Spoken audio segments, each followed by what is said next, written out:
Telangana CM Revanth Reddy and ఆయన team అంతా కూడా దావోస్ పర్యటన ముగించుకొని హైదరాబాద్కి చేరుకున్నారు. సో హైదరాబాద్కి చేరుకున్నటువంటి తెలంగాణ సీఎం రేవంత్ రెడ్డికి ఆయన టీంకి ఘన స్వాగతం పలుకుతూ కాంగ్రెస్కి సంబంధించినటువంటి నేతలు కార్యకర్తలు పెద్ద ఎత్తున శంషాబాద్ ఎయిర్పోర్ట్కి చేరుకోవడం జరిగింది. సో మనకి ఇక్కడ విజువల్స్లో చూసినట్టయితే ప్రస్తుతానికి తెలంగాణ సీఎం రేవంత్ రెడ్డి ఎయిర్పోర్ట్లోకి వచ్చినటువంటి ఆ విజువల్స్ అన్ని మనకి ఇక్కడ స్పష్టంగా అర్థమవుతున్నాయి. సో కాంగ్రెస్ శ్రేణులు కార్యకర్తలు కూడా పెద్ద ఎత్తున కూడా ఆయనకి ఘన స్వాగతం పలుకుతూ ఉన్నారు. అండ్ దావోస్ పర్యటన అనేది చాలా సక్సెస్ఫుల్గా జరిగిందన్నట్టుగా కాంగ్రెస్ నేతలు మాట్లాడుతున్నారు. దావోస్ పర్యటనలో భాగంగా 1.78 లక్షల కోట్లకు ఎంఓయూలు కుదుర్చుకొని తెలంగాణ సీఎం రేవంత్ రెడ్డి తెలంగాణకు చేరుకున్నారు అనే క్రమంలో కూడా ఇప్పుడు కాంగ్రెస్ నేతలు మాట్లాడుతున్నారు. మునుపెన్నడూ లేని విధంగా కూడా ఈసారి తెలంగాణకు ప్రతిష్టాత్మకంగా పెట్టుబడులు రాబోతున్నాయనేది.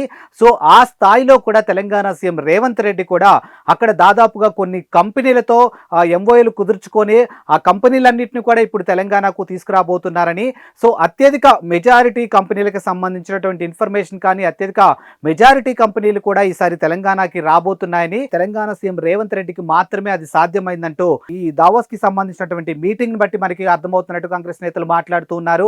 అండ్ ఓవరాల్ గా చూసుకుంటే గతంతో పోలిస్తే ఈసారి ఖచ్చితంగా దావోస్ పర్యటనలో భాగంగా రేవంత్ రెడ్డి ప్రతిష్టాత్మకంగా తీసుకొని చాలా వరకు కంపెనీలు తీసుకొచ్చారని, గతంతో పోలిస్తే ఈసారి కంపెనీలు కూడా ఎక్కువగా వచ్చాయని, మరి రానున్న రోజుల్లో అంటే ఇప్పుడు ఏదైతే 1.78 లక్షల కోట్లకి సంబంధించినటువంటి ఎంఓయూలు ఉన్నాయో వీటన్నిటిని బేస్ చేసుకుని దాదాపుగా తెలంగాణలో రానున్న రోజుల్లో 50,000కు పైగా ఉద్యోగ అవకాశాలు ఉండే అవకాశం ఉందన్నట్టుగా ఈ ప్రకటన ద్వారా మనకి అర్థమవుతుంది. చూద్దాం మరి గతంతో పోలిస్తే ఈసారి ఎక్కువగా ఇన్వెస్టర్స్ మొగ్గు చూపారని, ఎక్కువగా ఇన్వెస్టర్స్ వచ్చారనే కోణంలో కూడా ఇప్పుడు కాంగ్రెస్ నేతలు మాట్లాడుతున్నారు. ఇప్పుడు దీనికి కౌంటర్ గా బీఆర్ఎస్ కి సంబంధించినటువంటి నాయకులు వారు కాంగ్రెస్ కూడా మాట్లాడుతున్నారు. ముఖ్యంగా చూసుకుంటే బీఆర్ఎస్ నేత దాసో శ్రేవణ్ కూడా ఈ అంశం మీద హాట్ గా కామెంట్ చేశారు.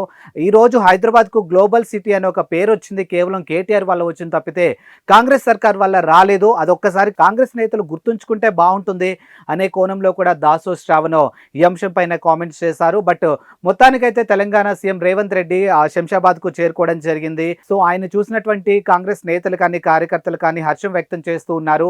అండ్ ఏదైతే ఇప్పుడు 1.78 లక్షల కోట్లకి సంబంధించినటువంటి ఈ ఇన్వెస్ట్మెంట్ కి సంబంధించిన అంశం ఉందో దాన్ని ప్రశంసిస్తూ రేవంత్ రెడ్డిని పొగుడుతూ ఎయిర్పోర్ట్ లో పెద్ద ఎత్తున నినాదాలు కూడా చేస్తూ ఉన్నారు. ఆ విజువల్స్ అన్ని మనకి ఇక్కడ కనిపిస్తూనే ఉన్నాయి. ఓవరాల్ గా చూసుకుంటే మాత్రానికి తెలంగాణకు రానున్న రోజుల్లో మంచి రోజులు రాబోతున్నాయని, దేశంలోనే తెలంగాణ నెంబర్ 1 పొజిషన్ లో ఉండబోతుంది అన్నట్టుగా కాంగ్రెస్ నేతలు మాట్లాడుతున్నటువంటి, కాంగ్రెస్ నేతలు చేసినటువంటి కామెంట్లు కూడా మనకి ఇక్కడ వినిపిస్తూ ఉన్నాయి.